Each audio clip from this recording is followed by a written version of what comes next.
파이안 여러분 안녕하세요. 이동진의 파이아키아, 저는 이동진입니다. 네, 오늘은 지금 이 영화 시간으로 준비를 했는데요. 그린나이트, 많은 분들이 이 영화에 대해서 곱씹고 계실 거고, 또 영화 자체가 굉장히 난해하게 다가오기도 하면서 그럼에도 불구하고 우리를 강렬하게 매혹시키는 정말 뛰어난 영화라고 말씀드릴 수 있을 것 같고요. 저는 이 영화를 오래전부터 굉장히 기대를 하고 있었는데 그 이유는 감독인 데이빗 로어리 때문입니다. 로어리는 고스트 스토리라는 정말 탁월한 영화를 비롯해서 이전에 여러 영화들을 만들었는데요. 그 사람이 그린나이트를 만든다? 그린나이트라는 것은 굉장히 영문학사에 있어서 너무나 중요한 작품 중에 하나이고요. 아주 오래된 서사시니까. 또 그 얘기 속에 수백 년의 세월을 버텨내서 이게 사실 14세기에 쓰여졌던 그런 시인데도 불구하고 아직까지도 이 이야기가 현대적으로 우리에게 느껴지고 그야말로 시간을 견뎌낸 그런 아주 깊은 이야기라고 말할 수 있겠죠. 자, 그래서 이제 그린나이트를 보셨다고 이제 가정을 할 거고요. 이 영화를 그냥 해설을 먼저 보고 나서 영화를 보시겠다라는 분들이라면 상관없을 거고요. 그게 아니라 영화에 대해서 깊숙하게 그런 결말까지 알고 싶지 않다라고 생각하시는 분들이라면 그린나이트를 관람한 다음에 이 방송을 보셔도 좋을 것 같습니다.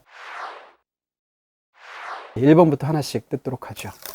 네, 원작과 어떻게 다른가라는 것입니다. 네, 이 이야기는 사실 14세기 작자미상으로 우리한테까지 전해져 내리는 그 서사시의 내용하고 사실상 거의 일치합니다.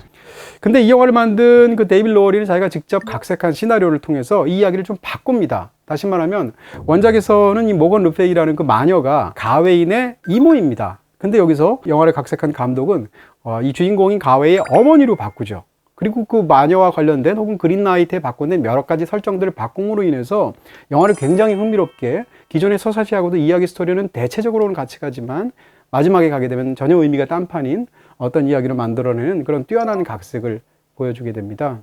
그리고 또 한 가지 다른 점 중에 하나는 사실은 영화를 보고 우리가 이제 아서왕 이야기라고 하지만 영화에서 아서왕의 아자도 안 나옵니다. 다시 말하면 극 중에 등장하는 수많은 인물들 중에서 이름이 실제로 영화 속에서 등장하는 것은 세 사람밖에 없어요. 가웨인인 주인공이 나오고 가웨인이 사랑하는 에셀이라는 여자가 있고 그다음 여정 중에 나오는 위니프레드라는 소녀가 있습니다. 이 세 명을 제외하면 극 중에 등장하는 모든 캐릭터들이 극 중에서 이름이 지칭되지 않아요. 그럼에도 불구하고 우리는 아서왕과 원탁의 기사라는 이 이야기가 너무 잘 알려져 있기 때문에 왕이 나온다? 아, 그럼 아서왕이지 라고 생각하게 되는 거죠.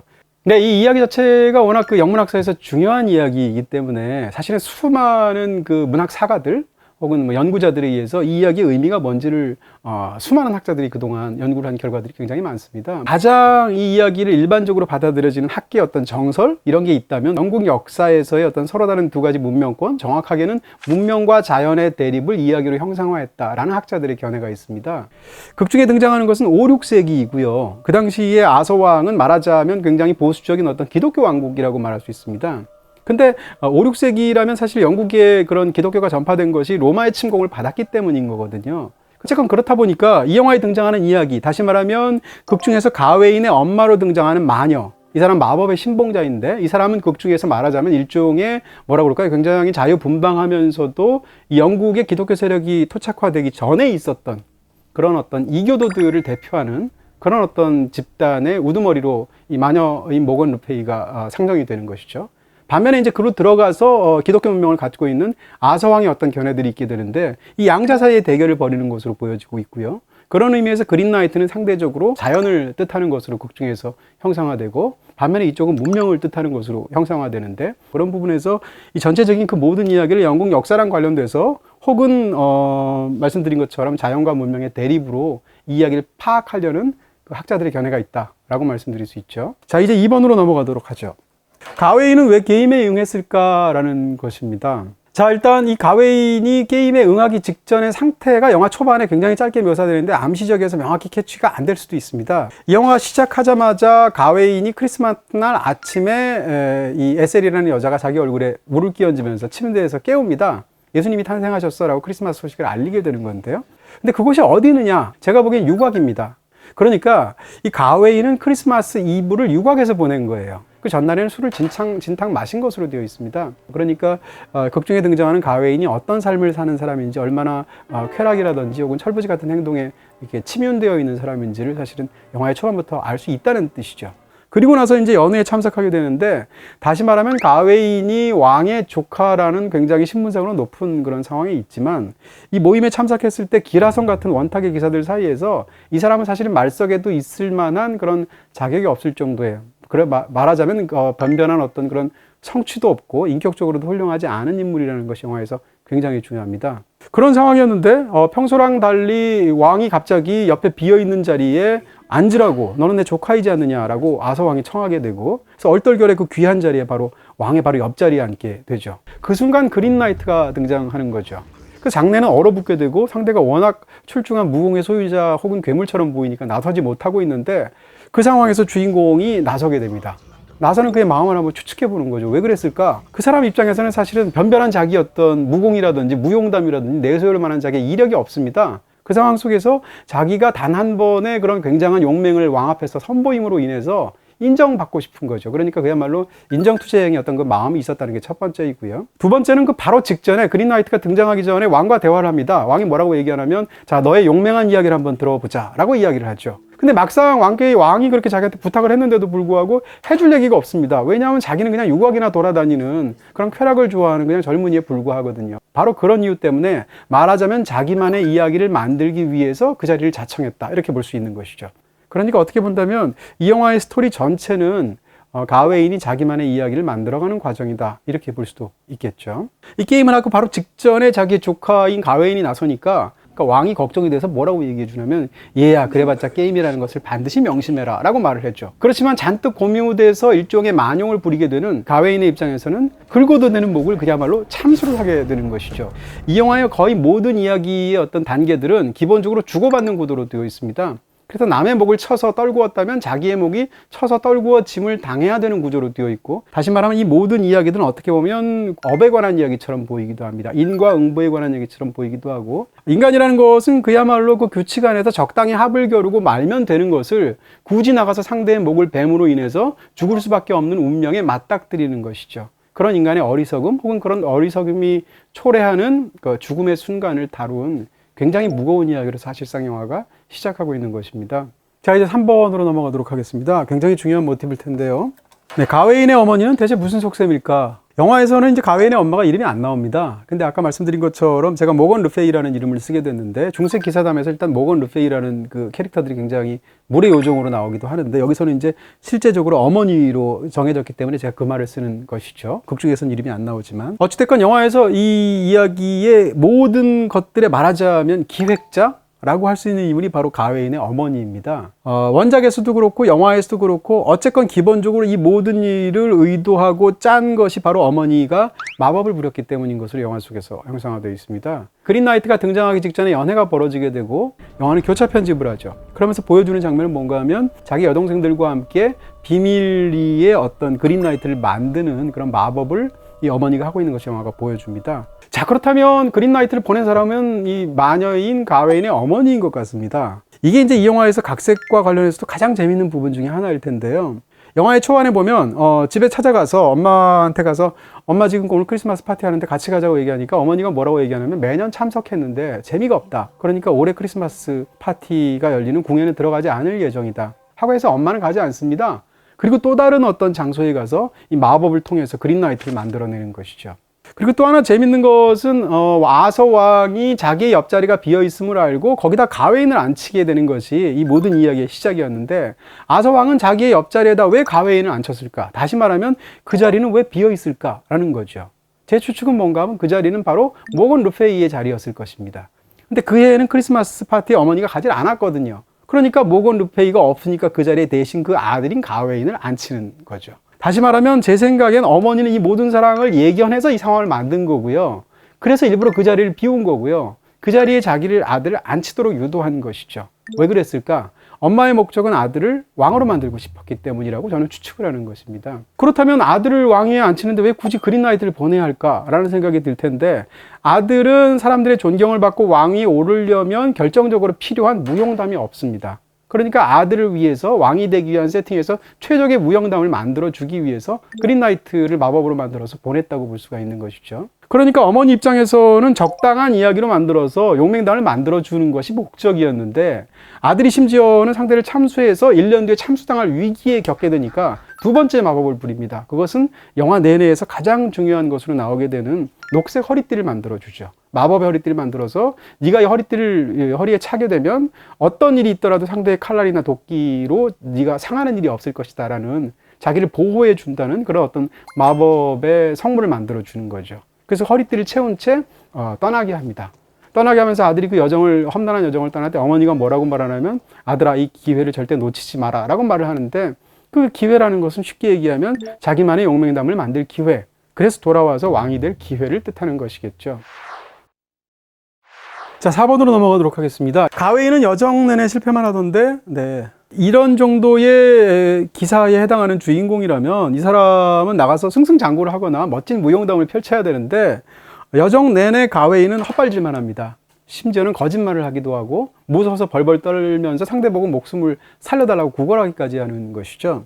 제일 먼저 만난 상대가 누군가 하면 킬링디어에서 인상적으로 여러분들이 잊을 수 없었던 그 배우죠. 베리 키오건이 연기하는 일종의 강도인 소년을 만나게 됩니다. 그 소년이 한 얘기는 뭔가 하면 그래서 어디를 가시냐고 물어보죠. 그러니까 가웨인이 나는 그린채플에 간다, 녹색 예배당에 간다라고 하니까, 그거 별거 아닙니다. 여기 옆에 개울 있죠? 이걸 따라서 북쪽으로 흐르니까 계속 개울만 따라가면 곧 거기에 도착할 수 있을 것입니다 라고 가르쳐 주죠. 그래서 고맙네 하고 떠나려고 하니까, 아니 맨입으로요? 이렇게 말을 하게 되는 거죠.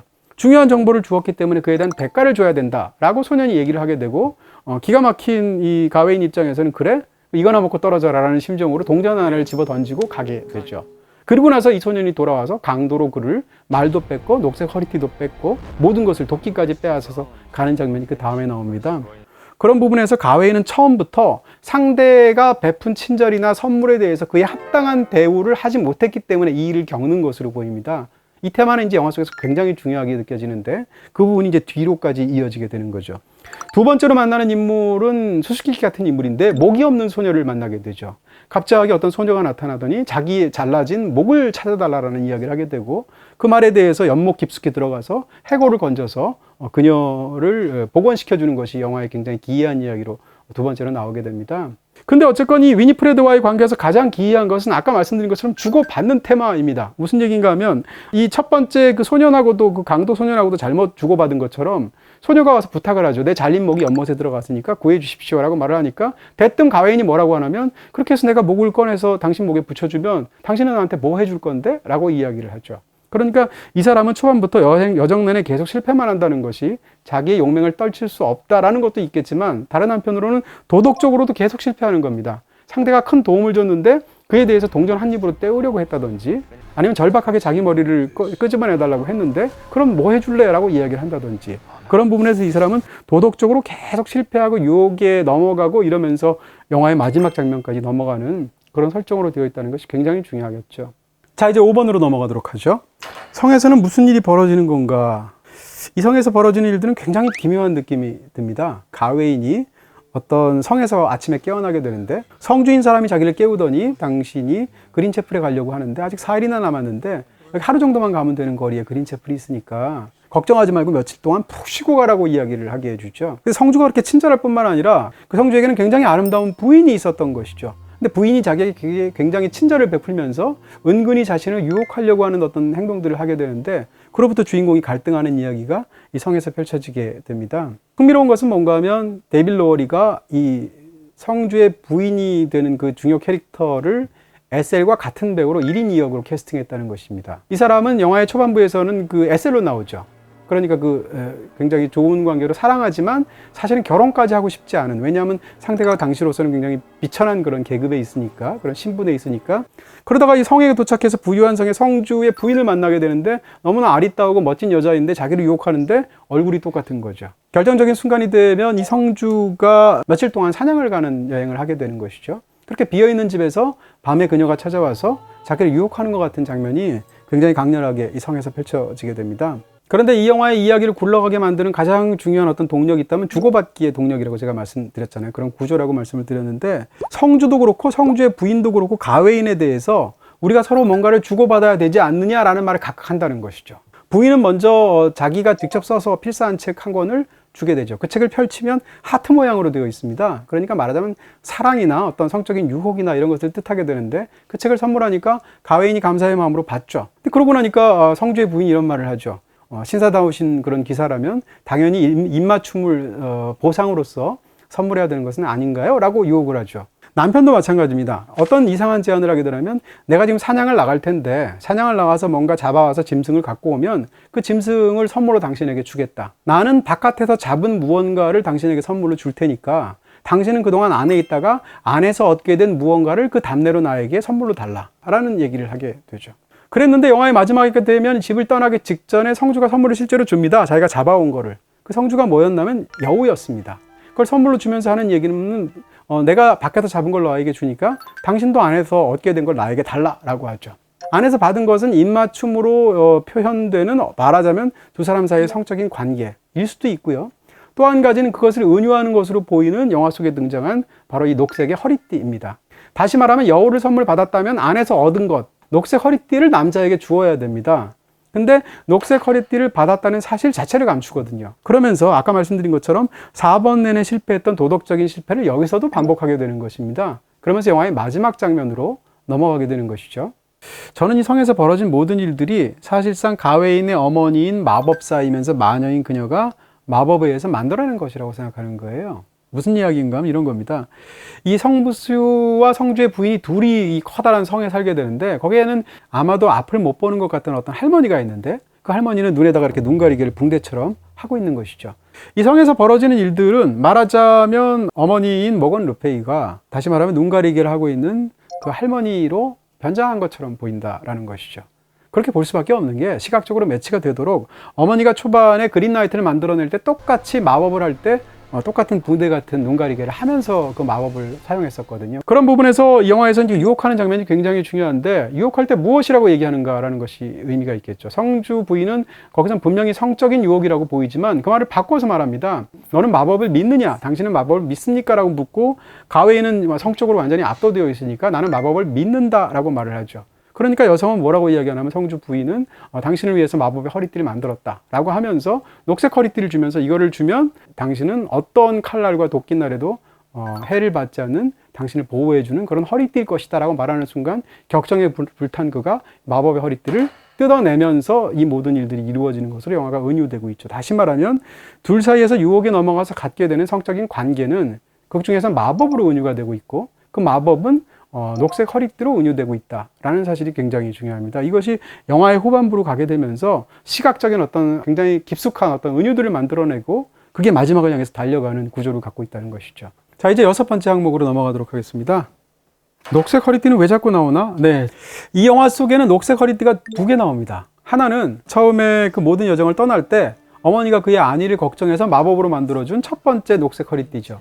근데 그 녹색 허리띠는 한 번도 이 사람을 제대로 어떤 위력을 발휘하지도 못하고 그 소년한테 불친절하게 대했다는 이유 하나만으로 강도 소년이 그 대신에 이 녹색 허리띠를 훔쳐가게 되죠. 그러고 나서 1년의 과정을 겪게 되고 성에까지 가게 되는데 제가 드렸던 견해에 따르면 그 성의 일은 다 어머니가 꾸민 거지 않습니까? 그렇게 본다면 어머니 입장에서는 이 마법의 허리띠를 만들어서 아들한테 줘야 돼요. 왜냐하면 아들이 위해를 받으면 안 되니까. 그래서 그 안에서 이제 성주 부인의 형태로 2번째 마법의 허리띠를 만들어서 아들에게 선물을 한다. 이렇게 볼 수 있겠죠.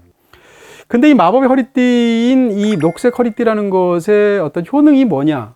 그것은 절대 상대의 어떤 그런 칼날이나 도끼나 이런 것으로부터 위해를 받지 않게 너를 지켜준다라는 것이 이 허리띠의 기능인 것으로 되어 있거든요. 말하자면 극 중에서 이 2가지 소품이 서로 대비항으로서 충돌하고 있는 것입니다. 하나는 그린라이트가 들고 있는 도끼가 있고요. 하나는 엄마가 준 녹색 허리띠가 있는 것이죠. 2가지는 다 녹색으로 대비가 됩니다. 왜냐하면 그린라이트가 갖고 있는 도끼니까. 이 영화 속에서 성에서도 그 얘기가 한참 나오게 되는데 녹색이라는 것이 무엇을 뜻하는지 아느냐 하면서 사실상 감독의 말을 대언하다시피 극중의 성주 부인이 계속 말하는 중요 장면이 있습니다. 거기에 따르면 녹색이라는 것은 이제 뒷부분에서 말씀을 드리겠지만 양가적인 측면이 있다는 것이죠. 그랬을 때 녹색이 뜻하는 죽음의 테마를 대변하는 것이 그린라이트라면 녹색이 뜻하는 삶 혹은 삶의 그 바탕이 되어서 원동력으로 삶을 불어가게 만드는 말하자면 뭐 유욕을 포함한 어떤 욕망 혹은 야망 어떤 세속에서의 어떤 즐거움 이런 것을 뜻하는 것은 또 녹색의 또 다른 그 표상인 허리띠로 등장하고 있다는 것이에요. 그래서 이 녹색이 갖고 있는 2가지 테마가 이 속에서 굉장히 부딪히게 되는데 말하자면 영화의 후반부에 가게 되면 그린라이트를 마녀가 만들었음에도 불구하고 마녀인 가웨인의 어머니와 그린라이트는 서로 정반대의 어떤 철학적인 부분에 놓여 있어서 주인공으로부터 어떤 선택을 강요하게 되고 이 양자 사이에서 뭔가를 선택하는 것으로 영화는 사실상 끝나는 그런 구조를 갖고 있다는 것이죠. 이 여정의 끝에는 무엇이 기다리고 있을까? 가웨이는 무엇을 향해서 가고 있는 여정일까? 그것은 죽음을 향해서 가고 있는 겁니다. 왜냐하면 자기도 상대의 목을 참수를 했기 때문에 자기도 거기 가게 되면 자기도 참수당해서 죽을 수밖에 없으니까 가면 내가 죽을 텐데라는 그런 공포를 계속 가지고 있는 것이죠. 그런 공포로부터 막아주는 것이 무엇인가 하면 바로 마법의 녹색 허리띠인데, 그 마법의 녹색 허리띠는 어떤 성적인 연락과 쾌락, 그런 유혹과 동치되는 것으로 영화 속에서 형상화된다는 얘기입니다. 뒤집어서 얘기하면, 아주 쉽게 얘기하면 이런 이야기입니다. 이 이야기에서 싸우는 양자 사이를 그냥 편한 언어로 말하면 이런 거죠. 우리는 우리 삶 끝에서 죽음이 있다는 것을 알고 있어요. 수십 년 뒤에든 언제든 간에. 그런 죽음 앞에서 우리는 생각할 때마다 굉장히 공포스러운 상황에 놓이게 되죠. 죽음의 공포를 어떻게 잊을 수 있을까? 우리가 순간순간 성취하는 야망이라든지 직업적인 성공이라든지 아니면 성적인 연락이라든지 우리 어떤 쾌감이라든지 이런 것들입니다. 그러니까 다시 말하면 세속에서 우리가 얻어낼 수 있는 어떤 성공이든 욕망이든 야망이든 이런 걸 통해서 우리는 죽음에 대한 공포를 잠시 잊을 수 있죠. 그렇기 때문에 영화에서 등장하는 이 녹색 허리띠가 그러나 성적인 쾌락하고 은유가 되고 있는 것이고요. 이 양자 사이에서 녹색 허리띠가 너를 아무도 해치지 못하게 할 거야 라고 말을 한다는 얘기는 이걸 우리의 언어로 바꾼다면 지금 같은 그런 뜻이라고 저는 생각하는 겁니다. 다시 말하면 우리 삶에는 좋은 굉장히 쾌락적이고 즐겁고 이런 것들이 많이 있어. 왜 죽음을 생각해? 이런 것을 보면서 우리는 마음과 삶을 만끽하자구나 라는 어떤 그런 제언에 해당하는 것이 바로 엄마인 마녀의 말인 거죠. 반면에 그린라이트는 끝에서 도끼를 들고 기다리고 있습니다. 그러면서 네가 약속한 죽음을 향해서 다가오라라고 손짓을 하고 있는 것이죠.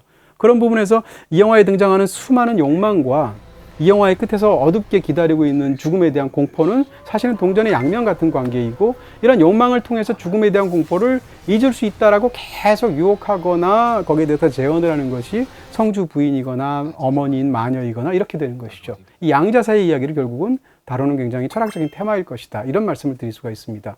TV 모든 방을 가볍게 넘나들다. BTV 에어. 자, 이제 7번으로 넘어가도록 하겠습니다. 아니, 여우는 대체 무엇이고 그린라이트는 누구인가 라는 것입니다. 이 영화에는 이제 계속 이 주인공인 가웨인에게 동행하는 동물이 있습니다. 여우인데 이 여우는 언제부터 등장하느냐? 처음에 제대로 마주하게 되는 첫 번째 사건, 그러니까 강도당할 때부터 여우가 지나갑니다. 그 다음에 이 위니프레드와의 이야기가 벌어질 때도 여우가 잠깐 등장하는 것으로 영화 속에서 묘사가 돼요. 근데 이 여우가 등장하지 않는 중요한 에피소드가 딱 하나 있는데 그게 뭔가 하면 성에서 일이 벌어질 때입니다. 더 중요한 것은 그 성을 나와서 마지막으로 그린체프를 가기 직전에 벌어지는 일이 여우와의 사이에서 벌어지게 되는데, 여우가 자기를 자꾸 따라옵니다. 그 이유는 여우를 성주가 잡은 사냥의 선물이라고 덫에서 놔가지고 풀어놓아 주었기 때문인데, 근데 여우가 자기를 따라왔는데 이전과 달리 갑자기 멈추어 서서 말을 하기 시작합니다. 근데 여우가 뭐라고 말하냐면 길을 버티고 서서 더 이상 길을 진행하지 말라고 이야기를 하죠. 왜냐하면 네가 가려고 하는 길의 끝에는 죽음이 기다리고 있기 때문이다. 거부를 하게 되니까 여우가 굉장히 묘한 말을 합니다. 네가 차고 있는 마법의 허리띠는 다른 말을 하고 있는 걸? 이렇게 얘기를 하죠. 그러니까 마법의 허리띠, 다시 말하면 자기를 굳이 약속을 지켜서 죽음을까지 그 약속을 이행해서 죽는 것으로 끝낼 필요가 없어. 잠깐 비겁하긴 하겠지만 거기서 몸을 돌려서 그냥 고향으로 돌아가 라고 여우가 설득을 하고 있는 것이죠. 그럼 이때 여우는 대체 무슨 귀신 신하라 까먹는 캐릭터인가 라는 생각이 들 수 있을 텐데, 저는 여우가 역시 어머니인 머건 르페이라고 생각하는 것입니다. 바로 그런 이유 때문에 성에서는 여우가 등장하지 않았던 유일한 장소가 되는 거예요. 왜냐하면 거기서의 어머니는 이미 또 다른 그 할머니로 변신한 채 마법을 부리고 있었기 때문에. 그러니까 여우로 변신할 이유가 없는 것이죠. 왜냐하면 이 캐릭터는 이미 딴 쪽에 가 있기 때문에. 근데 그 어머니를 선물이랍시고 성주가 덫에 놓았다가 자루 안에 담았다가 여우를 풀어주죠. 성주가 여우를 풀어주는 이유가 무엇일까? 이미 안에서의 모든 세팅으로 더 이상 가지 못하게, 다시 말하면 성이 편안하니까 굳이 그린채플까지 가지 말고 여기서 푹 쉬다 가게, 그 얘기인 즉슨 성에서 며칠 동안 쉬면서 이 사람이 생각을 돌려서 집으로 가도록 했던 거죠. 그게 원래 어머니였던 머건 르페이의 계획이었던 건데, 어찌됐건 그 모든 과정에서 이 성적인 연락까지 느끼게 된 주인공이 부끄러움을 느끼고 마침내 그린채플로 떠나고 하니까 마지막 카드를 쓰는 거죠. 어머니가 직접 그 여우의 몸으로 직접 입을 벌려서 말을 하는 마법을 통해서 아들아, 너 가지 말고 집으로 돌아가 라고 말을 하고 싶은 거죠.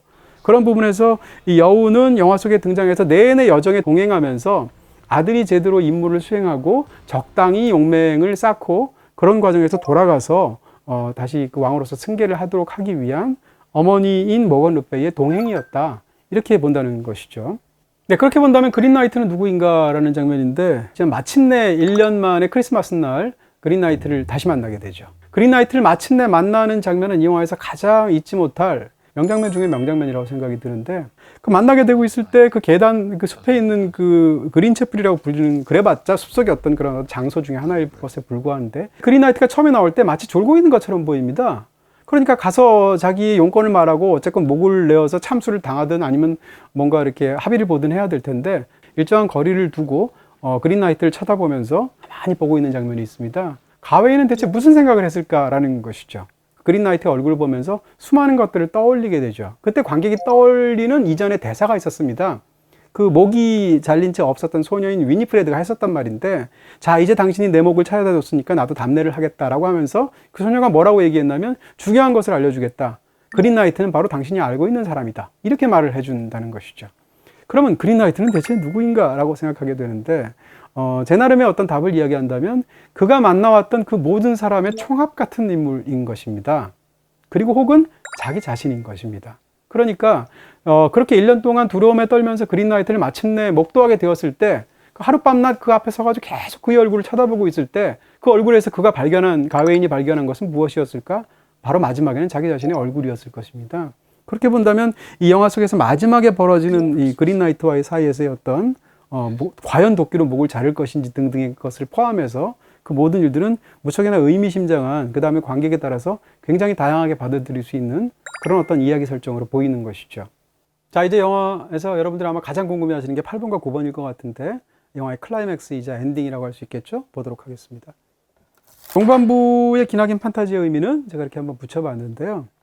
자, 마침내 그린나이트를 만났습니다. 약속을 지켜야겠다는 어떤 자기 마음의 결단이 있고, 그 상황에서 또 자기가 또 그린나이트 몰래 지금 녹색 허리띠를 메고 있지 않습니까? 그러니까 마음 한구석에는 마법의 힘으로 아마 자기가 안 죽을 수도 있겠다라는 어떤 그런 희망도 갖고 있고, 그 상황에서 목을 내밀고 엎드리게 되는 것이죠. 그러니까 네가 드디어 왔구나 라고 해서 그린나이트가 도끼를 빼내어 들고 목을 내려치는 순간, 그 순간의 중압감과 두려움을 견뎌내지 못합니다. 그래서 처음 내려치려는 순간 잠깐 하게 되고, 잠깐 생각이 필요하다고 얘기를 하게 되고, 다시 또 두 번째로 내려치려고 할 때 또 역시 두려움에 쫄려서 잠깐 하고 또 외치게 되죠. 그리고 나서 마지막으로 세 번째로 칼날을 외치려고 할 때 도저히 안 되겠다, 미안하다, 죄송하다라는 말을 남기고 그야말로 혼비백산 그 자리를 벗어나서 달아나게 되는 것이 영화의 묘사가 됩니다. 그 길로 준비되어 있는 말을 타고 그 고향으로 달려가서 그로부터 그에게 일어났던 오랜 수십 년간의 이야기를 영화는 대사 한마디도 없이 기나긴 어떤 판타지 몽타주로 보여주는데요. 그 묘사 속에서 주인공은 어떤 일이 벌어지는가? 돌아갔습니다. 돌아가서 자기가 보고 싶었던 에셀을 만나서 또 두 사람 사이에서 뜨거운 관계를 갖는 장면이 나오기도 하고, 이 선왕인 이 아서가 죽게 되니까 왕위를 물려받게 되죠. 정작 왕이 되고 나니까 에셀을 버리게 되고, 왜냐하면 비천한 신분의 여자이니까. 그리고 이 사람이 왕이 돼서 절대 권력을 누리고 있음에도 불구하고 아들을 전쟁터에서 잃는 슬픔을 당하게 되죠. 그리고 더 이상 백성들도 왕을 존경하지 않습니다. 마지막이 되면 적국의 침해를 받게 되고, 왕국은 점점점 소멸되어 가고, 그러다가 적군들이 궁으로 쳐들어오려고 하는 순간 갑자기 보좌에 앉아서 혼자 쓸쓸히 있었던 이 늙은 가웨인이 자기 허리에 있는 그때까지 계속 차고 있었던 녹색 허리띠를 풀릅니다. 그 순간 고개가 숙여지면서 머리가 떼구르르 굴어지면서 판타지 장면이 끝나게 되죠. 이 장면은 그 자체로 굉장히 아름답기도 하고 쓸쓸하기도, 굉장히 허무하기도 하고, 내용상으로도 굉장히 흥미로워서 영화를 보시면 아마 잊지 않을 장면일 텐데, 이런 장면의 구성을 보시면 아마 떠오르는 영화들이 있을 거예요. 대표적으로 라라랜드입니다. 라라랜드의 맨 마지막 장면을 보시게 되면 끝나기 엔딩 쇼트 바로 직전에 여자 주인공이 남자 주인공이 연주하는 모습을 보게 되고, 둘 사이에서 실현되지 않았던, 그렇지만 실현되기를 간절히 바랬던 자기 어떤 판타지를 머릿속에서 쫙 떠올리는 대사 없는 시퀀스가 아마 기억이 나시는 분이 있겠죠. 그리고 나서 그 대사 없는 시퀀스가 끝나게 되면 다시 현실로 돌아와서 어떤 일을 벌이게 되고, 그 장면을 나가면서 영화가 끝나는 것으로 되어 있습니다. 정확하게 구성이 같거든요. 그렇지만 이 영화의 마지막 장면은 제가 볼 때는 라라랜드의 영향이라기보다는 그리스도 최후의 유혹이라는 영화의 영향으로 보입니다. 마틴 스콜세지의 굉장히 유명한 작품 중에 하나이고, 또 그리스의 그 소설가인 니코스 카잔차키스의 대표작 중에 하나죠. 그리스도 최후의 유혹이라고 했을 때 그리스도의 최후의 유혹이 무슨 뜻인가? 소설이나 영화를 보시게 되면 예수 그리스도가 자기에게 주어진 사명이 있습니다. 그것은 뭔가 하면 십자가에 올라가서 죽음을 맞는 것, 그리고 부활하는 것, 이게 예수 그리스도의 마지막 사명이죠. 말하자면 자기가 죽을 걸 뻔히 알면서도 거기에 대해서 반항하지 않고 그러면서 십자가 위에서 죽는 것이 예수의 운명입니다. 다시 말하면 이 영화 속에서 벌어지는 모든 일들은 어떻게 보면 가웨인이 예수에 비유되고 있다고 볼 수도 있어요. 가웨인은 자기가 죽어야만 하는 자신의 운명을 받아들일 것인가 말 것인가를 가지고 고민하다가 마침내 받아들이는 사람이거든요. 그런 부분에서 이야기적인 테마로도 비슷한 측면이 한 가지가 있고, 또 한 가지는 이 그리스도 최후의 의혹이라는 영화를 보시게 되면 마지막 순간에 십자가에 매달린 예수가 상상을 하죠. 만약에 내가 이것을 받아들이지 않았으면 어떻게 됐을까? 평범한 사람으로서 막달라 마리아랑 결혼하고 아이도 낳고 살아가는 예수의 일생이 펼쳐지게 됩니다. 그러면서 이제 다시 십자가로 오게 되는 것인데, 다시 말하면 그리스도 최후의 유혹에서 자기의 운명을 받아들이지 않은 그 예수의 모습을 상상의 형태로 보여주는 영화의 후반부 장면의 그 로직 자체가, 논리 자체가 이 영화 속에 이런 판타지 장면으로 들어간 것처럼 보이기도 합니다. 아마 제가 볼 땐 직접적인 영향 관계가 있었던 것으로 보이고요. 이 모든 장면에서 가장 흥미로운 것은 이 모든 도망쳐서 돌아가는 여정 속에 항상 녹색 허리띠를 띠고 있었다는 것이죠. 그래서 그에게 그 모든 영광도 있었고 쾌락도 있었고 즐거움도 있었고 야망이 성취도 있었지만 마지막 순간에 그 모든 것이 부질없다는 것을 깨닫게 되죠. 왕국까지 멸망하게 되죠. 자기 때문에. 그런 상황에서 마지막 적병들이 쳐다오기 직전에 허리띠를 풀으면 그제서야 목이 부러져서 죽는 모습으로 이 판타지가 끝나거든요. 그러니까 이 모든 판타지는 어떻게 가능했을까? 마법의 허리띠 때문에 가능했던 것이죠. 녹색 허리띠의 진정한 기능은 무엇이었을까? 그것은 죽음 앞에서 도망쳐서 쾌락 속으로 도피하도록 만드는 것이 어떻게 보면 허리띠의 진정한 기능이었던 것이죠. 그러니까 어떻게 본다면 이 어머니가 해준 말하고 달리 이 녹색 허리띠의 효능이라는 것은 너를 칼날이나 도끼로부터 지켜준다라고 말을 했지만 진정한 효능은 뭔가 하면 잠깐 죽음을 속이는 것입니다. 그런데 이것은 진정한 해결책이 아닙니다. 여기서 이제 주고받는 테마로서 굉장히 흥미로운 마지막 어떤 이야기가 있다고 저는 생각이 드는데, 그게 뭔가 하면 성주와 성주 부인하고 주고받는 거래 관계가 이 판타지의 마지막 장면에서 마침내 실현된다라는 뜻입니다. 무슨 이야기인가 하면 성주가 마지막 순간에 여우를 선물로 주면서 자, 나는 바깥에서 잡은 걸 너한테 줄 테니까 당신은 안에서 얻은 것을 나한테 달라라고 말할 때 자기가 녹색 허리띠를 줘야 되는데 그것을 속이고 주지를 않죠. 그러니까 말하자면 이 주고받는 관계에 있어서 이 사람은 계속 실패했던 사람이거든요. 근데 판타지의 마지막 장면에 이르러서 이 사람은 최초로 자기가 받은 만큼 상대에게 줌으로써 끝나게 됩니다. 그때 줘야 될 것은 무엇인가? 그것은 바로 수십 년이 지난 후에 자기의 비참한 홀로 남은 외로운 쓸쓸한 그런 퇴락한 죽음이라는 것이죠. 다시 말하면 성주가 여우를 주면서 네가 안에서 얻은 것을 달라라고 했을 때 그 안에서 얻은 건 뭔가 하면 집안에서의 쾌락, 집안에서의 안락함 이런 거거든요. 그런 상황 속에서 세속적인 만족을 통해서 죽음에 대한 공포를 자기는 잊는다고 생각했지만 사실은 그 죽음에 대한 공포를 수십 년 동안 계속 갖고 있었고 마지막 순간 목이 떨어지는 것으로서 사실상 그 죽음의 대가를 지불하는 것이죠. 자, 이제 이 영화의 엔딩입니다. 가웨인의 여정은 왜 그렇게 끝날까? 자, 이 플래시백이 끝납니다. 그럼 다시 화면으로 돌아와서 여태까지 펼쳐졌던 수십 년간의 그 굉장히 퇴락하는 과정 혹은 욕망을 성취하는 일의 부질없음, 이걸 보여줬던 그 장면들이 다 사실은 머릿속에서 세 번째 그 도끼를 받기 직전에 생각했던 것이죠. 자, 이제 주인공은 굉장히 실존적인 어떤 결단을 내린 상태입니다. 여기서 죽기로 결심하는 것이죠. 그러면서 필멜의 존재로서의 어떤 자신의 운명을 받아들이게 됩니다. 이게 이제 이 영화의 가장 중요한 테마일 텐데, 그린나이트는 당연히 영화 속에서 자연으로 형상화되고 있고요. 상대는 목이 잘려도 그 목을 집어든 채 1년 뒤에 찾아오라고 할 수 있을 것 같은 불멸의 존재입니다. 왜냐하면 자연 속에서 식물이라는 것은 뭐 나무 밑둥을 베든 아니면 풀을 베든 간에 그 밑에서 다 돋아나지 않습니까? 어떤 재생의 어떤 그런 테마가 있지 않습니까? 그러니까 개체는 죽더라도 자연은 영원한 거잖아요. 그런 부분에서 영화 속에서 그린나이트가 요구하는 네 목을 달라라는 것은 네가 죽을 수밖에 없는 인간이라는 것을 인정하라라는 자연의 요구인 것이죠. 거기에 대해서 인정하기 싫죠. 왜냐하면 내가 필멜의 존재라는 것을 인정한다는 것은 너무 공포스럽고 무서운 일이니까. 바로 그렇기 때문에 죽음에 대한 공포를 도피하기 위해서 마법의 허리띠에 집착을 하는 것이죠. 그렇지만 그게 결국은 부질없다는 것을 알고 있고 지금 내가 명예를 지키고 내 약속을 지키고 내가 죽을 수밖에 없는 존재라는 것을 받아들이는 것이 더 중요하다고 남자가 깨닫게 됩니다.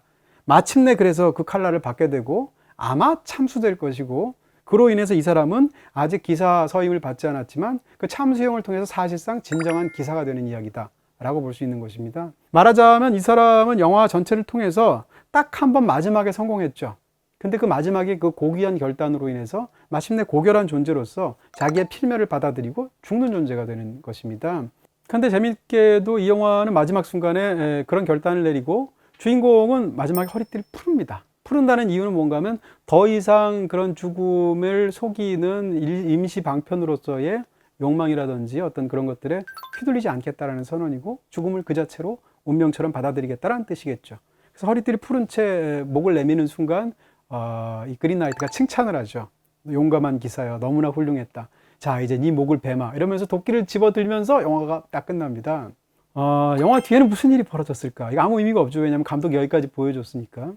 제 추측인데 실제로 도끼를 내려쳤을 겁니다. 그렇게 아마 이야기가 끝났을 텐데, 왜냐하면 필멸의 존재가 필멸의 존재라는 걸 받아들여서 죽음을 맞이해야 이 이야기가 말이 되는 것이거든요. 원작시는 그렇지 않습니다. 그래서 집으로 돌아오는 얘기가 원작의 서사시에서는 펼쳐지게 되는 것인데, 영화는 전혀 그렇지 않죠. 그러므로 인해서 이 영화는 마지막 핵심적인 부분에서 원작과 상당히 다른 이야기로 각색을 하고 어떤 본인이 강조하고 싶은 메시지를 드러내는 그런 작품이라고 말할 수 있을 것 같습니다. BTV를 이미 쓰고 계신가요? 우리 동준 오빠 얘기하는데. 반값으로 내 방에도 엄마 눈치 안 보고. 자, 이제 이야기를 정리하도록 하겠습니다. 어떤 이야기를 남길 것인가? 네, 이 모든 이야기는 결국 이야기를 만들기 위해서 이 모든 여행이 성립되었다는 것이 중요하겠죠.